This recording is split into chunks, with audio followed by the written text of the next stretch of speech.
The beginners. Undermining, breakthrough, floating square. The pros. Undermining. Wow, nice breakthrough. Damn, that's a big floating square. If you didn't know what these words meant, that's alright. I didn't either until I learned them. To get from beginner to pro, you need to be very thorough with the basic endgame terminology. In part 2, we will be looking at some more advanced terminology that will seriously take your endgame to the next level. What are we waiting for? Let's begin.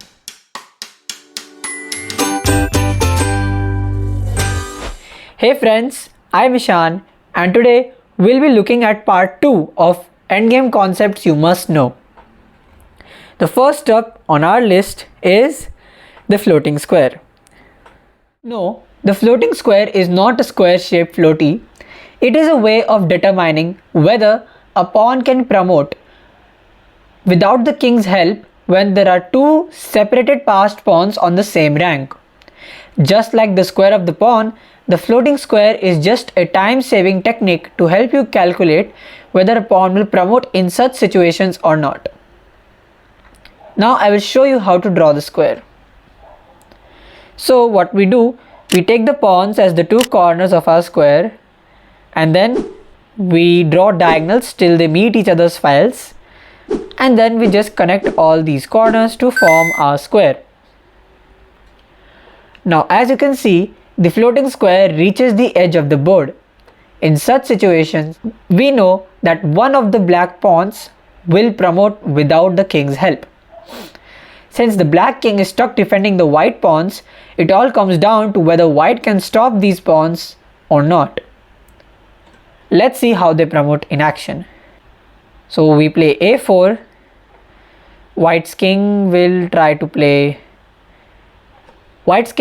capture our pawn, but then we go ahead with the other pawn, and if he takes the pawn, then we will be able to promote. So what will he do? Maybe he will come back. Now we can push this pawn. When after the king stops it, we again do the same process. So we are not letting him take the pawn because then we'll promote, but inevitably there will be a point where the promotion is inevitable. So as you can see, white cannot stop the a pawn from promoting, so it's a win. I hope you understand. Let's move on. In this position, black is quite unfortunate as the pawns only have a 2-file gap between them, which is a bad omen. Just kidding. The square doesn't reach the edge of the board, so black can't win. Can white win though? The reason a 2-file gap without the square reaching the edge of the board is bad because the pawns can be captured. Yes, as we will see, white can win here. So after king a4, we are threatening to capture the pawn. He will push in order to prevent us from capturing the pawn, but we can play king b3, and here ideally he would be able to push the a pawn when we would have to again shuffle between the pawns, and thus we could not win. But he can't push the a pawn because our king can stop it. So we can see that we will threaten to capture his pawn on the next move and we will win both the pawns. So after he plays d3, we can simply play this and we are just in the square of the pawn. So after the pawn is captured, then it's just a simple winning process, as you can see, and white wins. I hope this is clear. Let's move on. Here we can see that white can't move his king and the floating square of white's pawns doesn't reach the edge of the board. Luckily, there is a 3-file gap between the pawns, so it's just a draw. Or is it? No, because once white runs out of moves for his pawns, or they get captured, he will be forced to move his king and thus lose the game. Let's draw the floating square for both of the pairs of pawns. For this pawn, it is as you can see. For these pawns, it is like this. So the black floating square reaches the edge of the board. So the moment white moves his king, black should be winning. The question is whether white will run out of pawn moves or not. So black plays king f3, and after h4, king g4, d4, king into h4, we see that the pawn will be captured.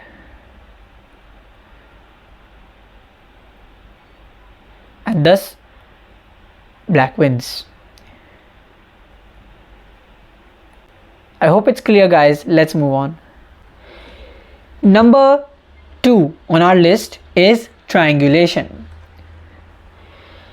Just imagine that this position was black to play. Wouldn't the win be simple?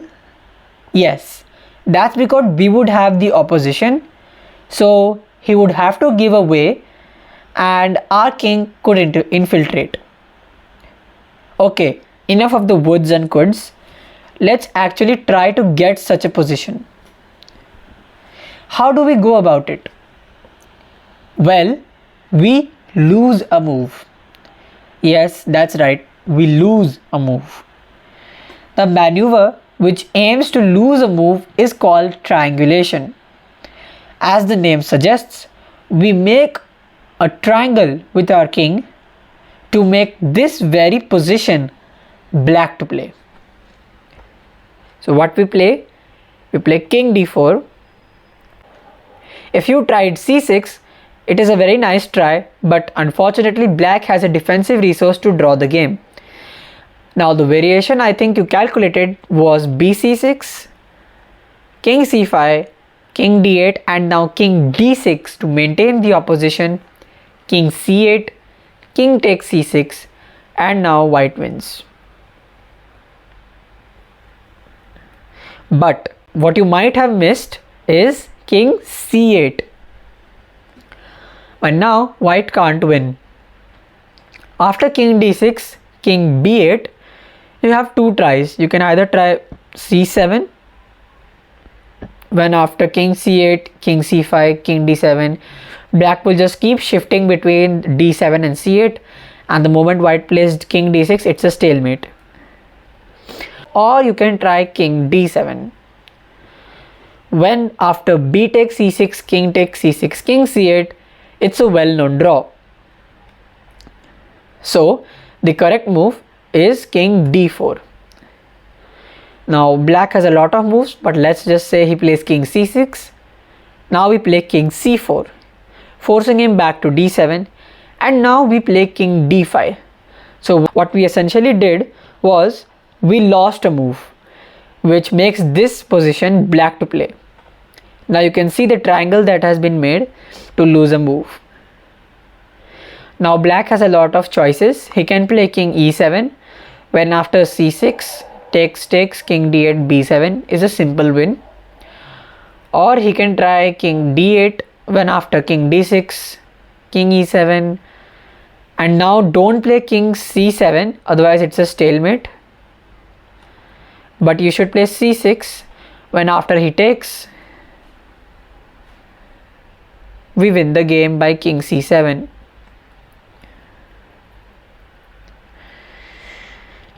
Or he can try king e8, when after king e6, king d8, king d6, king c8, king e7, we repeat the same variation and win the game. And it's mate. I hope you guys are understanding. Let's move on. Third on our list of endgame terminology you must know, part 2, is shouldering. So in this position, black is threatening to go and gobble up the g3 pawn. If white tries to attack black's pawn via c7, he will land in zugzwang, as we will see. So the only hope for white is to land his king on g5 as soon as black captures the g3 pawn, which is a theoretical draw. So what is the right way of doing this? There are three paths, namely like this, or like this, which take the same number of moves, but only one of them works. The other two will lose because black will capture the pawn while shouldering our king. Shouldering basically means to block or shoulder the opponent king from getting to a certain place. White to play, pause the video and try to find the answer. If you said the g3, f2, e1, d2, c3, b4 path, then you are correct. If we've tried the king g5 path, the problem is black will manage to shoulder us. Let's see. And now we are in zugzwang, because here we could not come up to the g5 square because black is already controlling it, and it's a zugzwang. If we try the direct way of going straight to b4, that will lead to again a case of shouldering. So as you could see, he's not letting us come towards b4 and he continues to shoulder us until white is in zugzwang. The correct method, which is the king g3 method, works because now black, however hard he tries to shoulder us, we will just manage to reach the b4 square without getting shouldered by him. So let's see. And as you can see, we come to e1, and obviously if he sits there and keeps defending our king from getting to b4, it will be a draw, because the moment he leaves for the g3 pawn, we can follow him. So he will try to capture the pawn as soon as possible, but as you can see, we are just in time to draw the game. Let's move on. Number 4 on our list of terminologies is Tempi. The name is weird, but as you may have recognized, this position is already sort of a zugzwang position. It all comes down to who will make the last pawn move. These spare moves are referred to as tempi or tempo in singular. So each tempo is very important. A general rule in such positions: the side on which you have less tempi than the opponent, in this case the king side, as white has already played h3, you should try to finish your tempi on that side first, so that you will be left with an advantage on the side where you are stronger. White to play, pause the video and try to find the answer. The correct move, and the only correct move in this position, is h4. Since the h pawn has already moved to h3, it makes sense to finish its tempi first, so that we will be left with lot of choices. If you tried g4, then black can directly play g5, when after a3, a5, a4, h6, white is the one in zugzwang and will lose the game. If you tried g3, then after a5, a4, h6, g4, g5 wins the game for black. Or if you play h4 here, then h5 simply wins for black. That too with an extra tempo to spare. And if you try a3, then after h6, g3, a5, g4, a4, h4, g6, whichever move white makes, black will just push the pawn and we will lose, as so. So what should we do? The correct move is h4, when after a5, as you can see, black is also doing the same thing of finishing his tempo on the side where he is weaker. h5, g6, hg6, hg6, a4, so we finish his tempo there. And now after g5, g4, white wins. I hope you understood. Let's move on. Number 5 on our list of terminologies that you must know is mind square. A mind square refers to a square which cannot be stepped on, otherwise you will blow up, that is, lose the game. In this case, the mind squares are b4 and c6. The first side to step on either of these squares loses, as then the other side would also step on the mind square to put the other side in zugzwang. Both sides also have to keep control of these squares, as the moment we move away, the opponent can come and capture our pawn and win the game. So this position is a draw, as both sides are stuck keeping control of the mind square while they can't step on it. So no progress is made. King c3, king b7, king b3, king c7, king a3, king d7, king b3, king c7, and that's a draw. If white were over ambitious and tried king d4 with the idea of capturing g5, then black could come up and take the white pawn and would promote with enough time to spare. I hope you understand. Let's move on. Number 6 on our list of endgame terminologies you must know is undermining.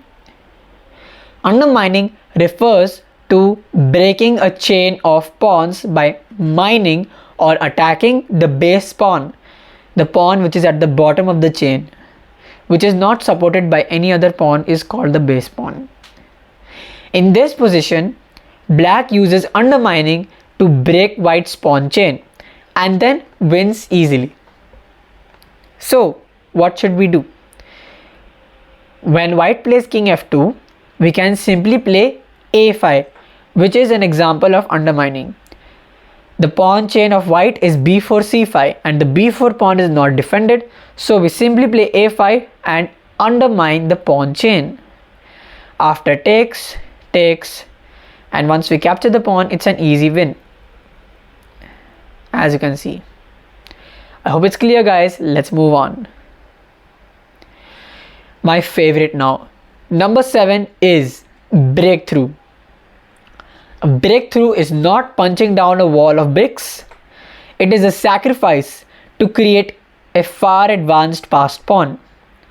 This position is winning for black, but how? It's a little calculative, so take your time, black to play and win. The correct answer is c4. Quite a move. After b takes c4, a4, c5, a3, ba3, ba3, c6, a2, c7, a1 queen, c8 queen, queen f1 check, king g3, queen f4 check, king h3, queen f3 check, king h2, queen f2 check, king h3, queen h4 check, king g2, queen into g4 check, queen into g4, king into g4, and black wins because he can capture the h5 pawn on the next move. You might ask, what if he takes d cross c4 on the first move? Well, if he takes d takes c4, then after a4, he can try either c5 or b takes a4. c5 is met with a b3, cb3, d3, and after both sides promote, we continue the same sequence to capture the pawn with check and win the game. Whereas if he tries b takes a4, then we can play b3, cb3, d3, and we will promote by force. Wow, absolutely mind-blowing, right? That's it for today. I hope you liked this video. Please make sure to like and subscribe so that I can keep making content like this. Till then, see you in the next video. Bye.